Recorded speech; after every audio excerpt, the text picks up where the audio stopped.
Assalamualaikum warahmatullahi wabarakatuh. Salam sejahtera bagi kita semua. Di sini kami kelompok 7 dengan beranggotakan saya Naila Hanun, Saya Nur Hidayah, saya Madalena Aulia, saya Fatma Rizky. Saya Muhammad Rehat. Di video ini adalah untuk memenuhi tugas mata kuliah agama dengan dosen pengampu Bapak Agus Salim. Selamat menyaksikan.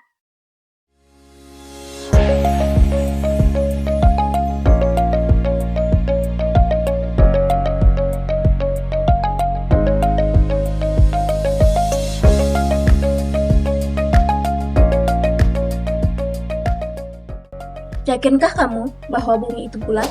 Yakinkah kamu bahwa udara itu ada? Yakinkah kamu bahwa Allah lah yang menciptakan kita semua? Keyakinan ini sudah menjadi dasar kita dalam melakukan banyak hal. Sama halnya dengan rukun iman yang menjadi dasar keyakinan yang harus dipegang teguh oleh semua umat Islam. Sebagai umat muslim, terdapat 6 pilar utama yang harus dipercayai oleh umat manusia, yaitu rukun iman. Pertama adalah rukun iman kepada Allah Subhanahu wa Ta'ala, yaitu percaya bahwa Allah merupakan satu-satunya Tuhan yang harus disembah. Kedua adalah iman kepada malaikat, yaitu percaya bahwa malaikat tercipta dari cahaya dan memiliki tugas khusus dari Allah Subhanahu wa Ta'ala. Tiga, ada iman kepada kitab, yaitu percaya pada kitab Injil, Taurat, Zabur, terutama Al-Quran sebagai pedoman atau petunjuk bagi umat Islam. Keempat, ada nabi dan rasul, yaitu percaya bahwa nabi dan rasul merupakan utusan dari Allah Subhanahu wa Ta'ala untuk menyampaikan pesannya dan disampaikan kepada umat manusia. Kelima adalah hari kiamat, yaitu percaya dengan adanya hari akhir. Keenam adalah qadar dan qadar. Kita akan membahas lebih lanjut tentang qadar dan qadar ini. Kira-kira apa yaitu qadar dan qadar? Qadar dan qadar adalah dua konsep penting dalam ajaran agama Islam yang berkaitan dengan takdir dan ketentuan oleh Allah Subhanahu wa Ta'ala. Qadar merujuk pada ketetapan yang sudah pasti dan tidak dapat diubah. Sedangkan qadar adalah ketetapan oleh Allah Subhanahu wa Ta'ala yang tidak dapat diubah, termasuk nasib baik dan nasib buruk yang menimpa manusia. Adapun perbedaan qada dan qadar, yang dimana qada adalah keputusan Allah Subhanahu wa Ta'ala yang sudah ditetapkan oleh Allah Subhanahu wa Ta'ala sejak azali. Sedangkan qadar berbeda dengan qada. Qadar adalah takdir yang terbagi menjadi dua jenis. Yang pertama, mubram. Mubram adalah takdir yang sudah pasti dan tidak dapat diubah. Contohnya, kematian atau waktu lahirnya seseorang. Yang kedua, ada mualak. Adalah takdir yang dapat berubah tergantung pada doa atau usaha seseorang. Misalnya, rezeki seseorang meningkat atau menurun tergantung pada usaha atau doanya.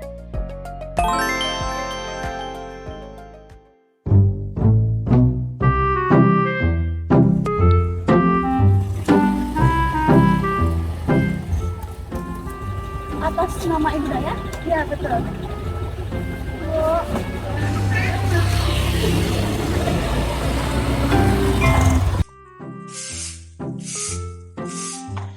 Kenapa ya jualan Fatma lebih laku? Padahal soal harga jelas lebih murah aku. Pasti pakai penglaris sih.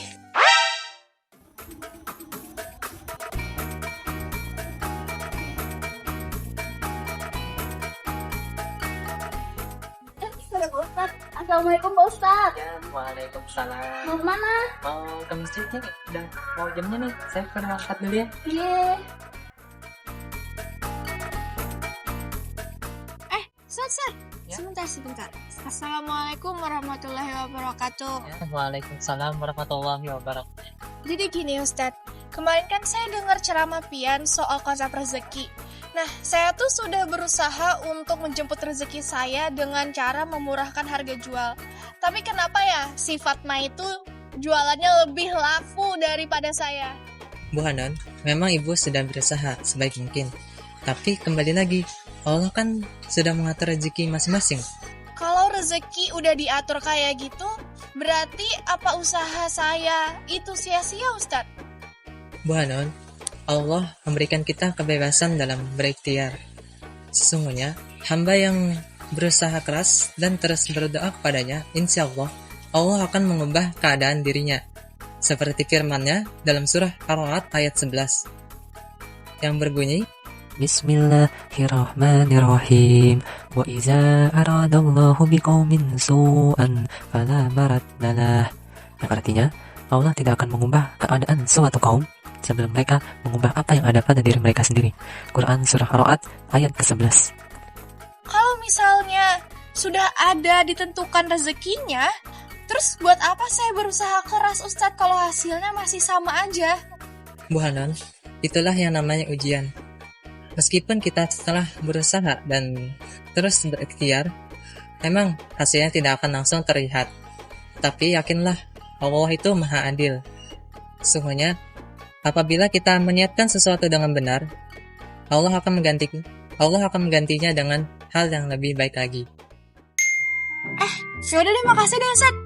Ini saya mau masuk dulu, mau ngerjain orderan. Assalamualaikum. Ya, waalaikumsalam. Oh, seperti itu ya Pak Ustadz. Ya, seperti itu. Kebetulan saya ada beberapa porsi makanan yang belum diambil nih. Kemungkinan sih nggak jadi ya. Boleh nggak saya kasih ke masjid? Oh ya, Masya Allah, itu bagus sekali Bu Fatma. Silakan kalau mau menyumbangkannya ke masjid, insya Allah rezeki Ibu bisa diganti Allah dengan yang lebih baik-baik. Kalau gitu saya siapin dulu ya Pak Ustadz.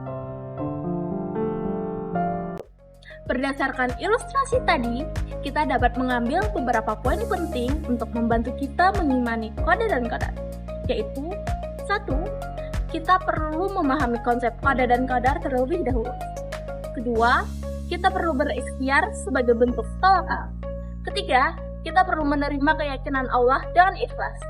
4. Kita perlu memperkuat keyakinan kita melalui amal ibadah. 5. Kita perlu berprasangka baik kepada Allah. Dan yang terakhir, kita perlu belajar dari pengalaman dan introspeksi diri. Jadi, kesimpulannya penting untuk kita beriman kepada rukun iman. Salah satunya rukun iman yang keenam, yaitu iman kepada qada dan qadar. Kenapa penting? Karena kalau kita beriman kepada takdir Allah, kepada qada dan qadar, kita akan tenang dalam menjalankan kehidupan ini. Seperti yang dijelaskan pada surah At-Taghabun ayat 11, tidak ada suatu musibah yang menimpa kecuali atas izin Allah.